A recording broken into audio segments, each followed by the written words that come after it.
आगे बढ़िए जी, पहले इंटरव्यू लेगा लांगोल आदमी है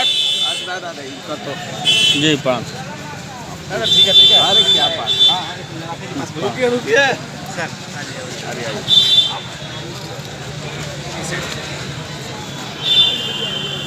जी लाल सलाम।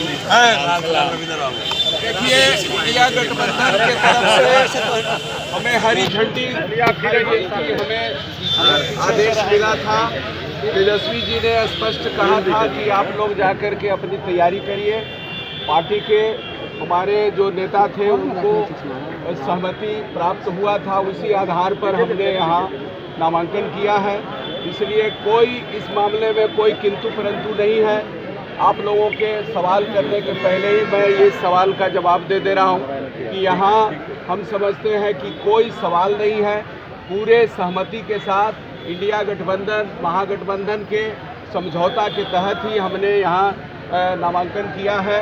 इसमें कोई किंतु परंतु नहीं है। और इस बार वोट चोरी करने वाले जो भाजपा की सरकार है और पूरे बिहार की जो अराजकता पैदा कर दिया है, और जैसे ही चुनाव के ऐन वक्त पर जहां तेजस्वी जी के साथ जो अन्याय करवाया जा रहा है, पूरे सरकार प्रायोजित जो यहाँ पर दमन चक्र किए जा रहे हैं, चलाए जा रहे हैं, कभी न्याय के जरिए, कभी पुलिस के जरिए, कभी चुनाव आयोग के जरिए, ये सब जो किया जा रहा है, इस बार जनता जरूर इसका जवाब देगी और वोट चोरों को जरूर सबक सिखाएगी।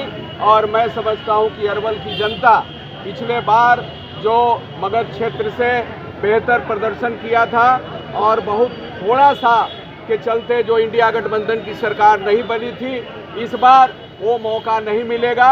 बदलाव के मूड में है जनता। आप देख लीजिए यहाँ जन उभार जिस तरह के, कोई बहुत कम सूचना, कोई गांव में हमने दौरा नहीं किया, केवल फेसबुक और सोशल मीडिया से जान करके गांव-गांव से लोग जिस तरह से उमड़ पड़े हैं, और गरीब लोग जिनकी बदलाव की ज़रूरत है, जिनके जीवन की ज़रूरत है बदलाव का, जिन गरीबों का कोई इस सरकार ने कुछ नहीं किया।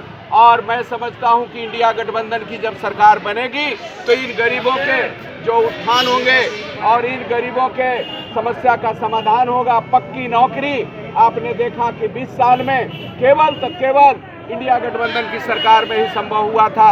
आने वाले इंडिया गठबंधन की सरकार बनेगी तो पक्की नौकरी के साथ साथ जनता के जो मुद्दे हैं, जनता के जो आमदनी है, माई बहन योजना है जो हर महीने महिलाओं के खाता में जो 2,500 रुपया डालने का काम करेगी सरकार। इसलिए कि जब तक सरकार उस घर में रोजगार नहीं देती है, जब तक सरकार वहाँ बेरोजगारी दूर नहीं करती है, वैसे घर में हर जरूरी जो ज़रूरत है उसको माई बहन योजना के तहत जरूर करेगी। और बहुत सारे ये अरवल के जो ज़रूरत है उस ज़रूरत को लेकर के हम पूरा करने का काम करेंगे। पिछले बार जब हम चुनाव में आए थे, हमने जनता से वादा किया था कि हम 5 साल जब जीतेंगे तो आपको पटना जाने की ज़रूरत नहीं होगा, आपके बीच रहेंगे, आपके बगल में रहेंगे, आप जब खोजेंगे तब आपके बीच हम मौजूद रहेंगे। और जब सत्र चलता था तभी हम पटना में रहते थे, और यहाँ जनता के यहाँ रहने से करीब 165 सड़कें का निर्माण हुआ है। करीब 25 वैसे सड़क बने हैं जहाँ गरीब टोला में, महादलित टोला में आज तक सड़क नहीं, आज़ादी के बाद सड़क नहीं पहुँचा था, बना था, उस गांव में सड़क बनवाने का काम किया। यहाँ अस्पताल को जीर्णोद्धार करने का काम किया। अस्पताल जहाँ गरीबों के इलाज का एक सेंटर होता है, सरकारी अस्पताल, उस सरकारी अस्पताल में ऑक्सीजन प्लांट से लेकर जितना भी जरूरी इक्विपमेंट था वो सब लगवाने का काम किया। यहाँ बाईपास जो अरवल जाम से कराहते रहता है, यहाँ के लोगों के जो दुकानदारी चौपट हो जाती है, उन सारे समस्याओं के समाधान के लिए हमने बाईपास निर्माण कराने के लिए सदन में जोरदार तरीके से आवाज़ उठाया। सोन नहर के बचाने के लिए हमने सड़क से लेकर सदन तक आवाज़ उठाया है और आने वाले समय में सोन नहर के जिस तरह से बर्बाद करने की जो तैयारी चल रही है और बर्बाद किया जा रहा है, उसको बचाने के लिए हर भरपूर कोशिश किया जाएगा और कोशिश किया जाएगा कि अरवल जो लगातार यहाँ लोगों के जो एक्सीडेंट में मौत होती है उसका एकमात्र कारण है कि 4 लेन नहीं बना है। 4 लेन बनवाने के लिए हम लगातार आने वाले समय में जनता के और भी शैक्षणिक सवाल से लेकर जनता के और जो मुद्दे हैं, कदवन जलाशय, रेलवे लाइन जहां बंद था, पिछले सदन में हमने सवाल उठाया तो रेलवे लाइन शुरू हुआ है, इसको और गति दिलवाने का काम किया जाएगा।